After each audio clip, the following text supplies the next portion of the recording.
Näkemään tämän viikon aikana 4 ensimmäisessä finaalissa Urho TV:n eri kanavilla. Nyt puolustaa Hanna-Mari Arminen ja sitten laidasta Lapuhiina ja hän lyö torjun täältä laidasta.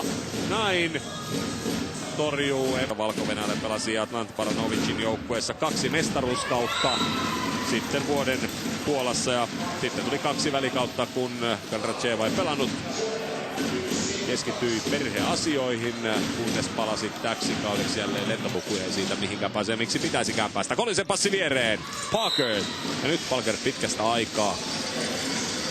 Ja myöskin tehoja irti. 16 plus 14, 50% tehoinen. Lapukiina jatkaa, Hietala. Ja nyt pelaa Petarvi keskeltä sitten Parkertille pateria ja Emily Parker. 20-vuotias yhdysvaltalaispelaaja tulee hieman sivuaskeleella tuohon paikalle kumissa ja sieltä lähtee Armisen Peippisen aavistaa kuitenkin Korhonen hyvin ja nopeasti Petarvi viereen. Parker. Erinomaista peliä Jenni Petäjäjärveltä. Jälleen nopeita ratkaisuja. Nytkin Petarvi Karminen hihalla. Hämäläinen, Dekarne. 3 naisen torjuntaa vastaan. Anni Mäkinen poimii pallon Petarvi 100 Parkertille. Hienoa peliä. Hienoa naislentopalloilua pelaavat nyt LP Viesti ja Oriveden ponnistus. Orpo 2 pisteen päähän. 12-14.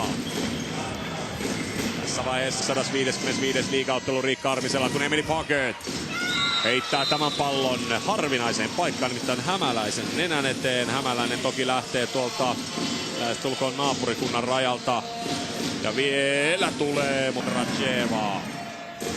Anteeksi, Lapuhiina oli syöttämässä, mutta tuo eräpallo ei tuo tulosta. Orpo ei todellakaan halvalla myy. Avauserää 24-24.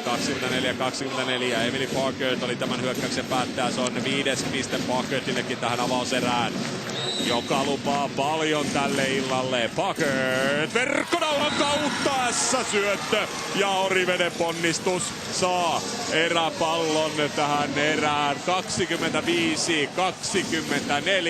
Mihin paikkaan yhdysvaltalaispelaaja laittaa jäätävän syötön verkkonahon kautta ja samanainen uudelleen asialla. Ensimmäinen eräpallo Orpolla. Arminen, toinen Arminen ja ensimmäinen Arminen, sitten Parker. Petarvia tähän erään. Hauttelingilla mahdollisuus päättää.